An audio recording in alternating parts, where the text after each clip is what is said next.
It is not just the wreck of the Al-Salam Boccaccio 98. It is a question that has never been answered. How could a floating fortress, certified to carry nearly 1,000 tons of cargo, collapse into the Red Sea in less than 10 minutes? Why did a hull designed to defy high waves surrender to the very water used to save it? And more importantly, why did 1,400 pilgrims returning home become the first victims of the very confidence they trusted? But that is only the surface. Behind the moment the massive vessel rolled over in the pitch-black night lies another story less told, but equally dangerous, about a panic on the bridge, a fatal misunderstanding of physics, and a chain of small errors merging into history. Why did it all happen in the winter of 2006? And what actually killed the Al-Salam, the fire, the sea, or the pumps meant to extinguish the flames? Stay tuned, because the truth about the Al-Salam 98 is unlike any story you know.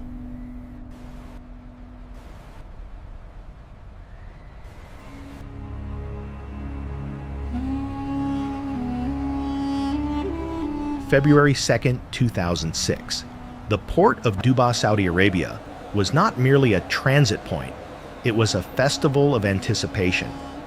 Under the sodium vapor floodlights, the air tasted of diesel fumes, cheap tobacco, and the electric hum of 1,000 dreams waiting to go home. For the 1,400 passengers crowding the terminal, this was not just a ferry ride across the Red Sea. It was the finish line of a marathon. Most were Egyptian laborers, men who had spent years sweating in the Saudi construction boom, sending money home month after month, living in Spartan dormitories so their families in Cairo and Luxor could eat. Now they were returning.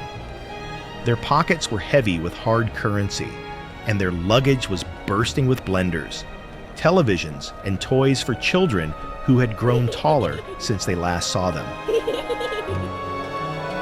In the center of this chaotic symphony of horns and shouting stevedores sat the vessel that would carry them, the Al-Salam Boccaccio 98.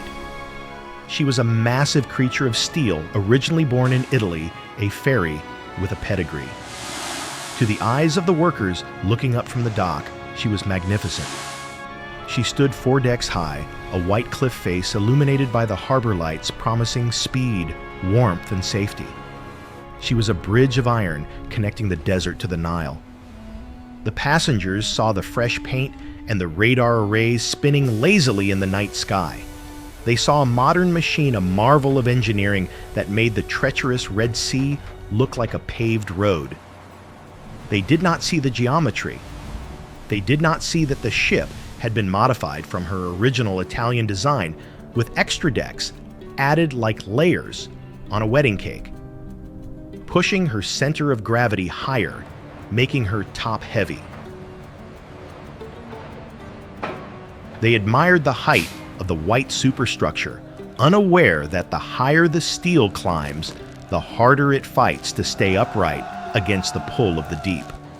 The loading process was a marvel of efficiency and excess. The stern ramp dropped with a heavy metallic clang, opening the mouth of the ship. Into this steel belly drove a relentless stream of vehicles. Toyota pickups loaded with furniture sedans, packed with suitcases, and commercial trucks carrying cargo. The car deck became a labyrinth of metal and rubber, packed bumper to bumper, a Tetris game played with tons of machinery. Inside the ship, the atmosphere was festive. The air conditioning hummed a low, comforting note, scrubbing away the desert heat. In the cafeteria, the smell of brewing tea and heated bread began to waft through the corridors. Families staked out corners on the upper decks, laying out blankets and sharing food. Men laughed, counting the hours until they would see the lights of Safaga. There was no fear here. Why would there be? The sea was calm. The ship was huge. The crew was experienced. Captain Syed Omar, a veteran of these waters, watched the loading from the bridge. The instruments glowed with a reassuring green light. The engines idled with a deep rhythmic thrum that vibrated through the floorboards, a heartbeat of 40,000 horsepower. To him, the Boccaccio 98 was a faithful mule, a ship that had made this run hundreds of times without complaint. As the final whistle blew echoing off the concrete piers, the mooring lines were cast off. The heavy rope slapped into the water, severing the last connection to the solid earth. The ship drifted away from the dock, her propellers churning the black water into a frothy white wake. The passengers watched the lights of Saudi Arabia recede, transforming from blinding floodlights into a glittering necklace on the horizon. They settled in. The television screens in the lounges flickered on. The tea was poured. The vibration of the engines became a soothing lullaby, rocking the tired workers into a state of drowsy contentment. It was the perfect start to a short voyage. The weather report was clear. The stars were out. Deep below the waterline in the cavernous garage deck, the cars were silent. The heavy truck sat motionless, chained to the deck plates. Beneath their tires, the small drainage scuppers, the ship's only defense against accumulating water, sat quietly in the shadows, waiting for a flow that no one believed would ever come. The Al-Salam Boccaccio 98 pushed forward into the open water, a brightly lit city floating in a void of perfect darkness. The world was warm, the coffee was sweet, and the steel was strong. Everything was exactly as it should be.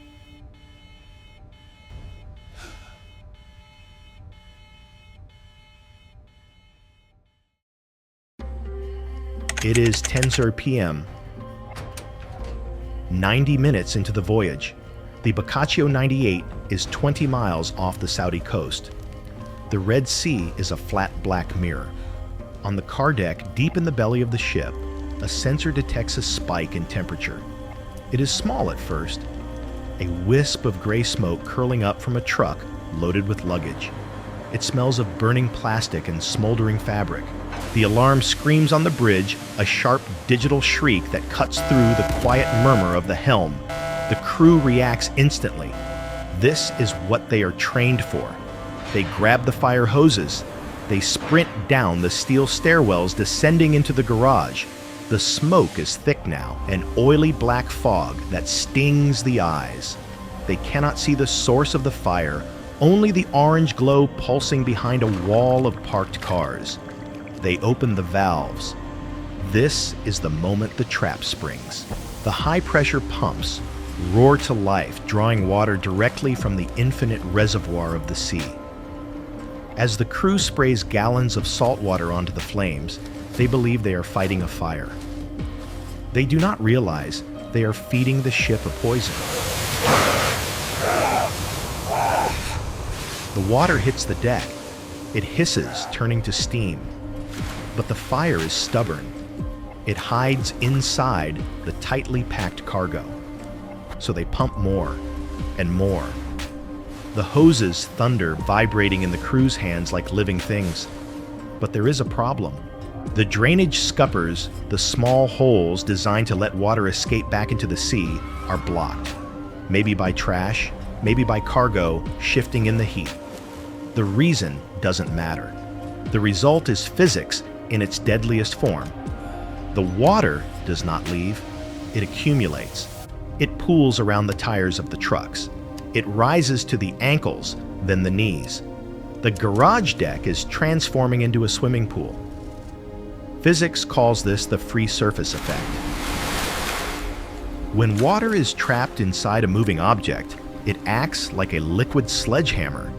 It does not sit still, it sloshes.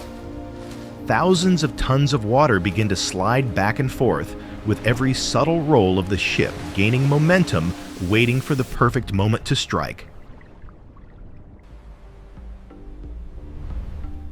On the upper decks, the passengers are unaware.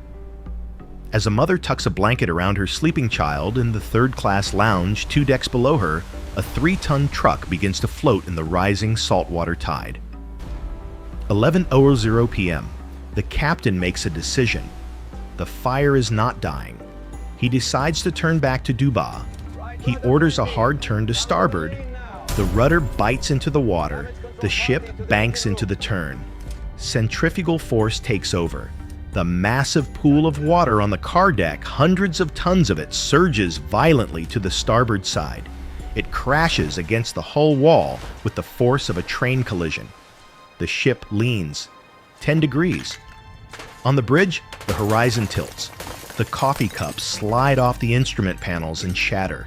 The captain waits for the ship to right itself. He waits for the roll to correct. It doesn't.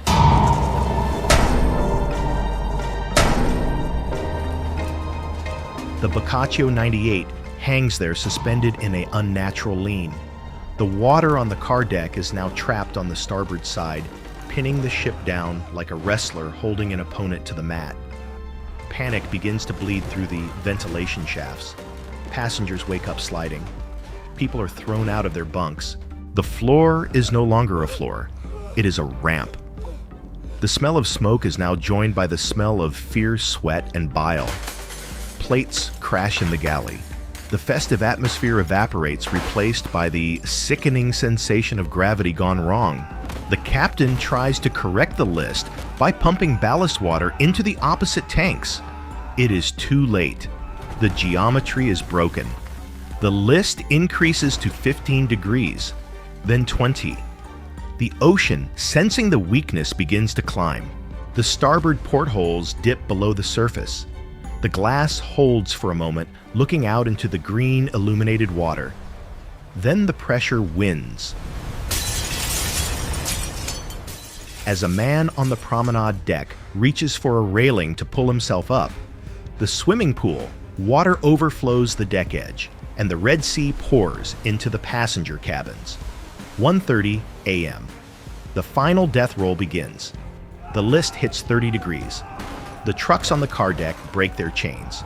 They slide en masse, crashing into the starboard wall, a thunderous avalanche of steel that seals the ship's fate. The noise is deafening, shrieking metal shattering glass, and the deep bass note groan of the hull twisting. The lights flicker. Once, twice, then total darkness. The Al-Salam Boccaccio 98 gives up. She rolls completely onto her side. The world turns 90 degrees. Walls become floors. Ceilings become walls. 4,000 people, tons of luggage, and the pride of the fleet are dumped into the freezing, shark-infested darkness of the Red Sea. The silence that follows is not empty. It is heavy.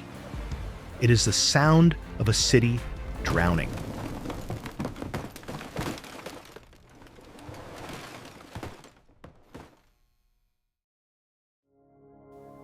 The sun rose over the Red Sea on February 3rd, bringing light but no warmth. It revealed a surface that looked terrifyingly ordinary. The Al-Salam Boccaccio 98. A vessel of 25,000 tons, a steel island that had dominated the skyline of Dubai only hours before had simply vanished. In its place was a debris field that stretched for miles. Oil slicks shimmered like rainbows on the water, mixing with the flotsam of 1,000 interrupted lives. Suitcases bobbed in the gentle swell. Plastic sandals, tea kettles, and children's toys drifted aimlessly. And among them, the survivors. For hours, they had treaded water in the pitch black, waiting for a rescue that was criminally slow to arrive. The tragedy of the Al-Salam was not just the sinking, it was the silence that followed. The distress signals had been sent, yet the response was paralyzed by bureaucratic confusion and disbelief. The survivors watched ships pass in the distance, oblivious to the graveyard forming just below the horizon. The ocean, having taken the ship, now waited patiently for the swimmers. But while the human story was ending in tragedy, the engineering story was just beginning. The sea had swallowed the evidence, but it could not hide it forever. To understand why a modern ferry had capsized in calm waters, investigators had to resurrect the dead. They needed the voyage data recorder VDR, the ship's black box. The recovery mission was a surgical operation performed on a corpse resting nearly 1,000 meters down. Remotely operated vehicles, ROVs. Robotic eyes tethered to surface ships descended into the abyss. They moved through the crushing pressure, their spotlights cutting through the eternal gloom of the deep sea. When the lights finally swept over the wreck, the Al-Salam appeared not as a ship, but as a tombstone. She lay on her side, half buried in the silt. The ROVs navigated past the open ramp of the stern, the mouth that had swallowed the sea. They maneuvered through the ghostly rigging until they found it, the bright orange capsule of the VDR, bolted to the superstructure. It was cut loose and brought to the surface. Inside that pressure-proof shell was the voice of the disaster. When investigators played back the audio, they did not hear a chaotic battle against a storm. They heard a confusion that was far more chilling.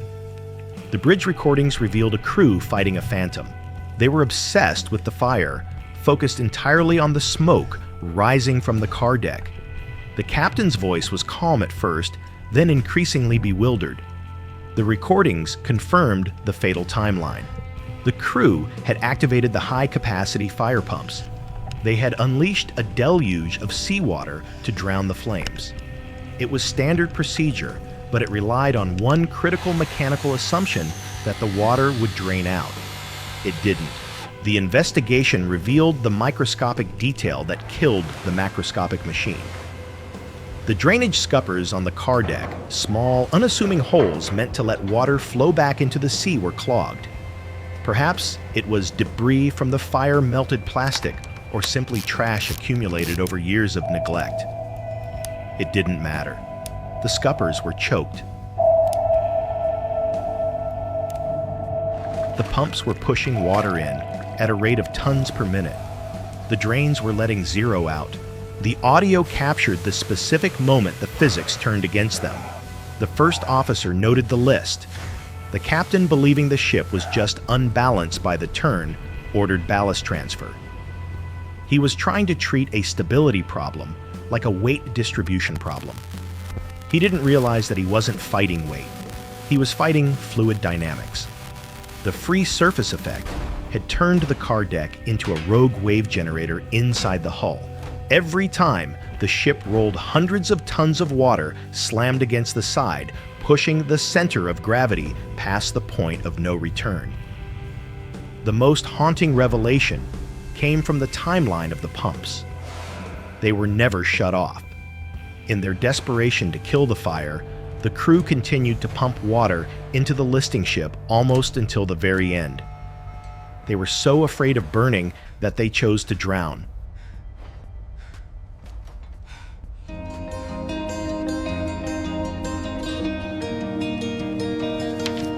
On the seafloor, the clock in the passenger lounge remained fixed to the wall, its hands stopped forever at 1:33 a.m. ticking for an audience of ghosts. The autopsy of the Al-Salam Boccaccio 98 concluded that the fire was survivable. The ship was not destroyed by the flames. She was destroyed by the very mechanism designed to save her. She was a victim of a tragic equation. The volume of the ocean pumped in exceeded the capacity of the drains to let it out. The investigation closed the file, but the image remained a massive steel leviathan lying on the bottom of the Red Sea, its car deck still full of the water that killed it, holding the cars and the secrets of the dead in a cold, pressurized embrace. The Red Sea today is the same as it was on that February night. The water is warm, the currents are gentle, and the surface reflects the moon with a deceptive tranquility. If you were to sail over the coordinates of the Al-Salam Boccaccio 98, now you would see nothing but blue water. The ocean has done what it always does. It has erased the evidence and swallowed the scream. But below the surface, the story remains frozen in steel. The sinking of the Al-Salam is not merely a tragedy of bad luck. It is a terrifying monument to the paradox of human intervention. It serves as a brutal reminder that in the calculus of survival, good intentions are worthless against the laws of physics. The crew of the Boccaccio were not cowards. They were heroes trying to save their ship. They stood in the smoke and heat, manning the hoses, fighting an enemy they could see the fire. But in doing so, they blinded themselves to the enemy. They could not see the weight of the water itself. They died because they solved the wrong problem. There is a haunting specificity to this disaster. It wasn't a missile, a storm, or a reef that killed 1,000 people. It was a blocked drain. A few inches of clogged pipe turned a safety system into a weapon. It forces us to look at the machines we trust with our lives, our planes, our trains, our ferries, and realize how fragile the line is between a vehicle and a coffin. We build floating cities and flying hotels, believing that size equals safety.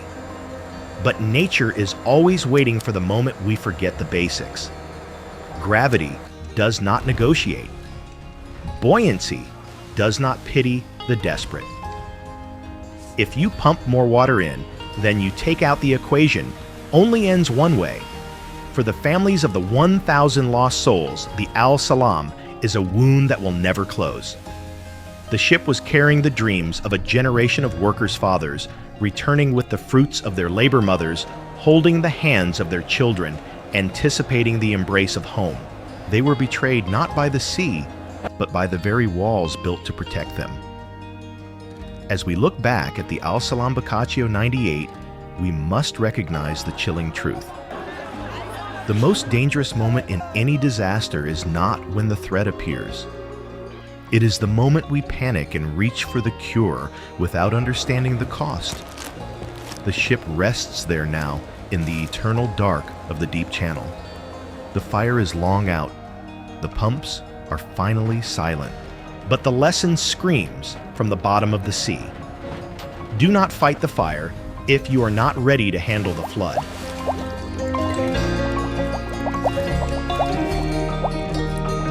This is the Thriller Chronicler. History is not just dates and numbers. It is the collective memory of our species. Thank you for taking the time to remember these events with us. If you have a story or an event you believe deserves to be told, leave it in the comments. We are listening.